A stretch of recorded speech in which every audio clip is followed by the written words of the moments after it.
The 1920s were seen as an electrifying time period. A feature that gave the impression of this was the creation of jazz. Jazz became very popular during the 1920s. Not only was this type of music an interesting sound, but it had the ability to prevail the culture. This genre was able to shine a light on the ongoing problems of this time. Jazz helped in building women's liberation, forwarding the civil rights movement, and established respect for African American craft. Jazz was more than music. So I wanted to talk to you today about the 1920s and the jazz during that time, how it affected the civil rights movement, the women's liberation movement, and how it brought recognition to an African American culture. Okay. So I wanted to start it off by asking what interests you in leading a jazz group? Well, you kind of stated it yourself. I like the styles of music that we get to do in jazz band. I like that the group is smaller, so it's easier to manage. And the fact that everybody in that group wants to be in there, so they've learned or they already know that they're going to love whatever it is that we're going to play for that group. So my first question for you is, why do you think the genre of jazz had a big impact in the 1920s? Because it was so different, it was new, it was during the time of change.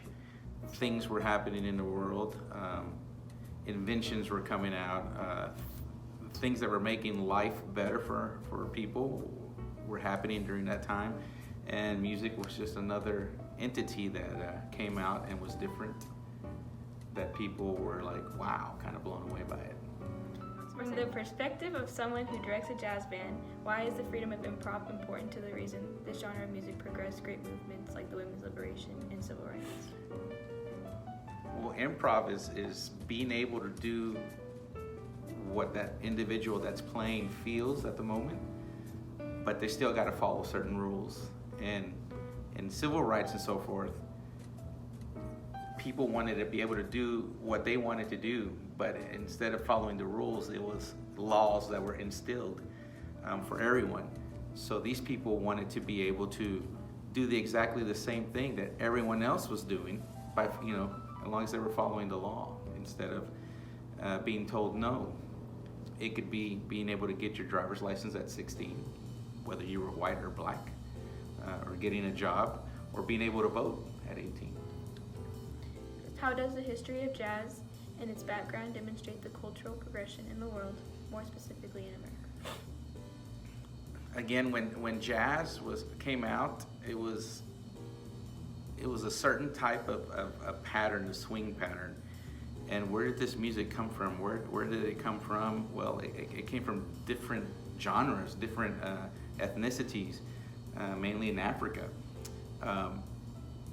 So when they incorporated the American jazz, the Africans started incorporating some of their African rhythms and so forth, which started changing jazz a little bit. And then this bled to other countries like, say, Cuba, Puerto Rico, Dominican Republic, stuff like that. Then they started adding their Latin, a little bit of their Latin flavor to it. So then you started getting Afro-Cuban jazz mixed in with the regular jazz. So as people started hearing not just the standard jazz, but this other type of jazz, it opened up their minds to the culture of who was associated with that type of music, and opened the doors to them to learn more about that culture. My first question for you is, how does the theory behind jazz differ from the theory behind standard classical music? Does the difference between the two make apparent the reason why the genre of jazz contributed to monumental movements? Let's see. Classical music, in its roots was very hierarchical and a part of colonial societies, where the upper class would employ musicians to write and play. And so you have that whole culture just ingrained in the way classical music was written. It was written in a way that people expected. They expected certain modulations in the music, like from 1 to 5 to 1. Let's see. And then I think with jazz, there's more freedom for the performer, in that you'll have a chord progression, But what you do with that chord progression is really up to the person singing or playing, and so that gives a lot more freedom, a lot more control and power to the performer. And then music since the 1920s, you know, jazz has influenced classical music as well. And interestingly, like classical music is usually, you know, is written down a lot. A lot of composers, like Mozart, Beethoven, the great composers were good improvisers, but they would write down their music. We just have this concept that like the composer is one role, and that person dictates what the performer is going to play. But jazz just really kind of it tears down those typical or traditional roles, and you know, just allows the performer to be more of the composer, I think. Music is a universal language. What other contributions has music made to change in our society? Music is, first off, good question.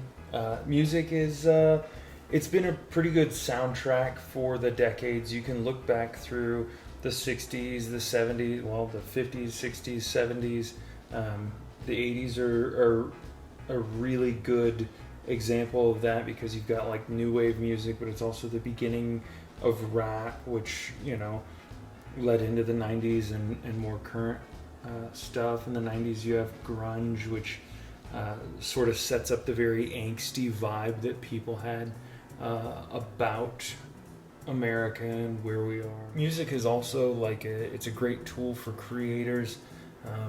I know plenty of people that while they're working on a project or something, they'll turn on their favorite music, and that definitely peppers whatever it is they're working on with the vibe of the music itself. It's almost like a synergistic thing that it comes alongside and helps turn this one thing into something greater than any of the parts combined. It's pretty interesting. Besides jazz music, what other elements in the world had an effect on the issues that the people of the 1920s were faced with? The 20s had all of this wealth, and it started to sort of go around to everybody.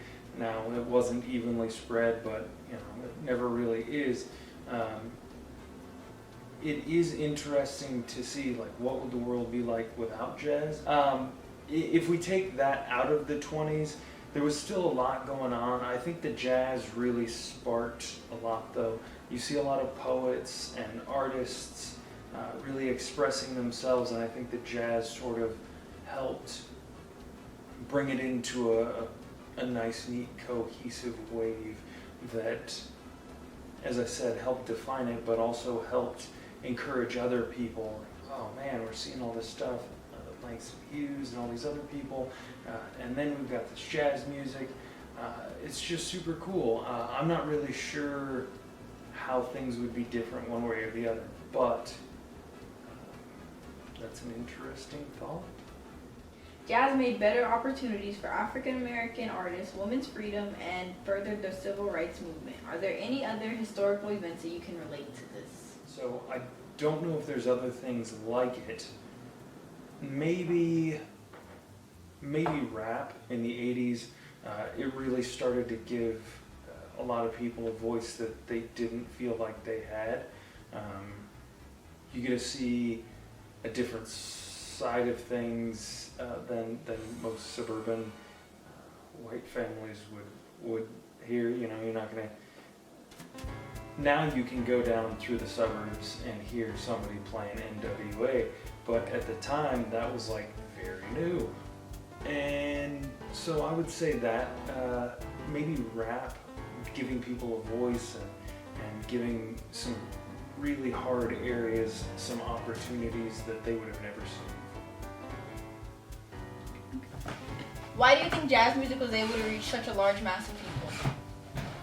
I think jazz was able to reach such a large amount of people because it really worked as a uniting force after we came out of World War I, and families and communities had been torn apart by all of the death that happened. So jazz was able to really bring everybody together as a community once again, and people were able to find something that they could relate about because they all liked music. Hello, I'm Alyssa Brinley. Hi, I'm Hagen Hart. What made you delve deeper into the world of jazz music and the 1920s?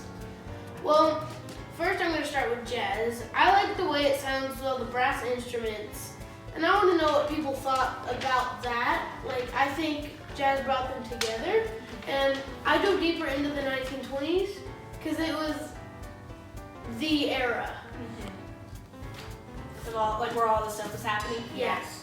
Where all the things started going up, economies and stuff. What specifically made you want to, what certain aspect of this era made you want to learn more about it? What forced you to learn more about it? Not just oh, this is cool, I like this, and move on. I think jazz music actually did it, because I heard jazz and I thought, wow. And so I wanted to dig deeper and see what else they created in the 1920s.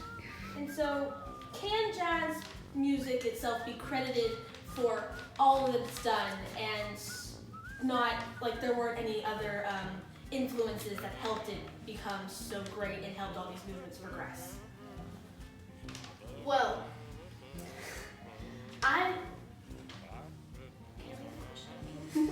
Yeah, you're fine. Can jazz music be credited for all the progress it was shown in the 20s? And should it have all the recognition?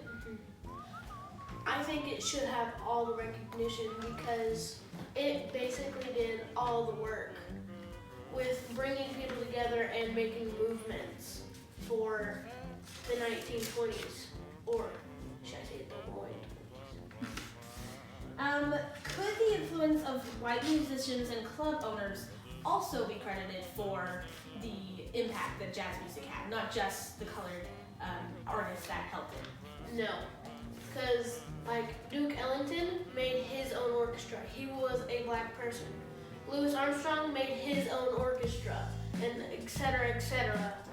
Black people made their own, but I think club owners only wanted to hire them for entertainment of their white people.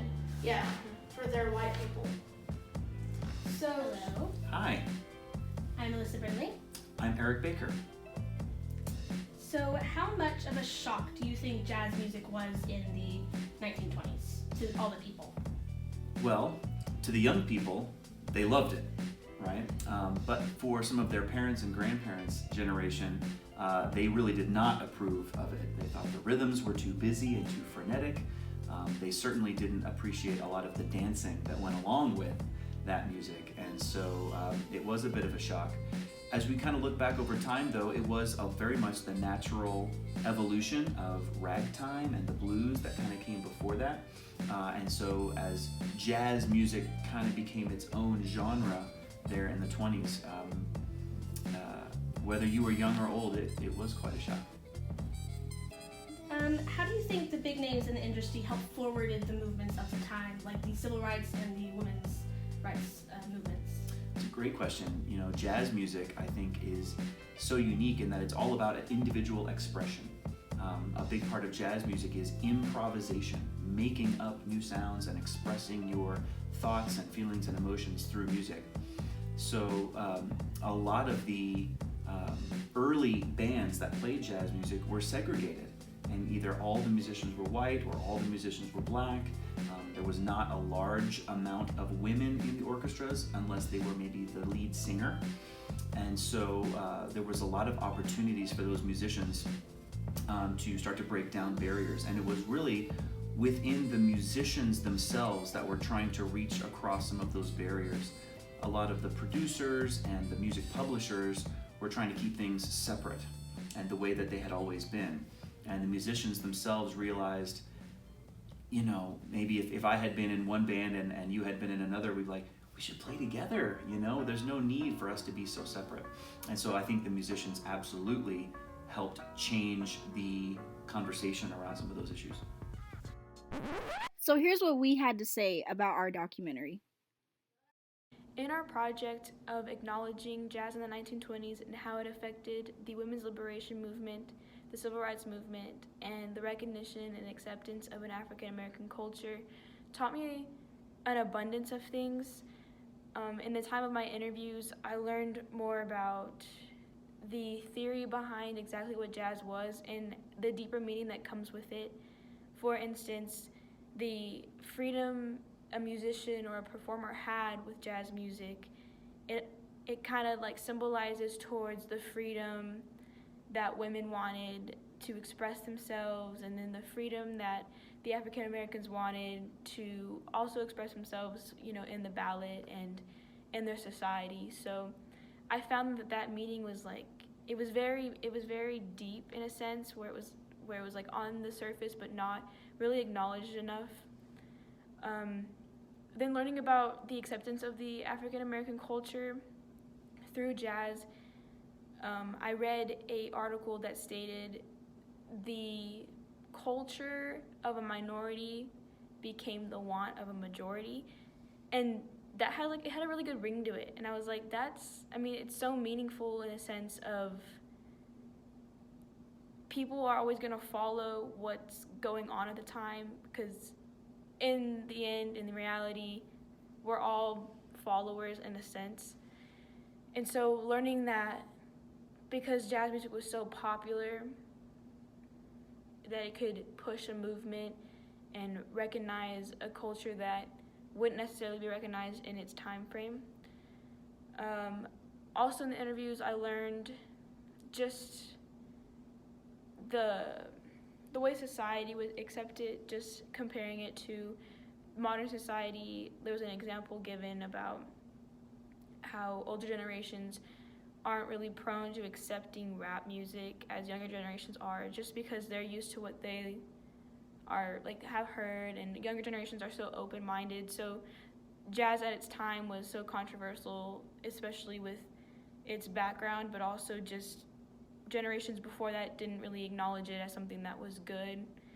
And so learning about how jazz itself transformed was interesting, and then how it helped transform and progress tremendous movements and really just shape the country how it is today was something that I really enjoyed learning about. And one thing that I learned from doing this project is the creation of jazz music reflected the world, and how both black and white musicians came around together and created a sound that united people of all races. Even though it should not be credited as the only thing that brought people together, it should have its place as an activity people could do, and they won't be looked at for only their color of skin. Mr. Baker shined a light on the fact that music, throughout all time, has been a force that drove people together to create a sound you would find nowhere else. Another interesting fact that I learned of the 1920s is that without the influence of white club owners and musicians, that the acceptance of black artists wouldn't have been as impactful. I'm not trying to say that they should get all the credit for influencing the civil rights movement, but they did play their part in forwarding these movements. If the club owners didn't show their acceptance for colored artists, there would be no example for other white people to follow in paving a way for... In this documentary, I learned many things that I did not know before. I did not know that jazz helped with women's liberation. I think that's amazing.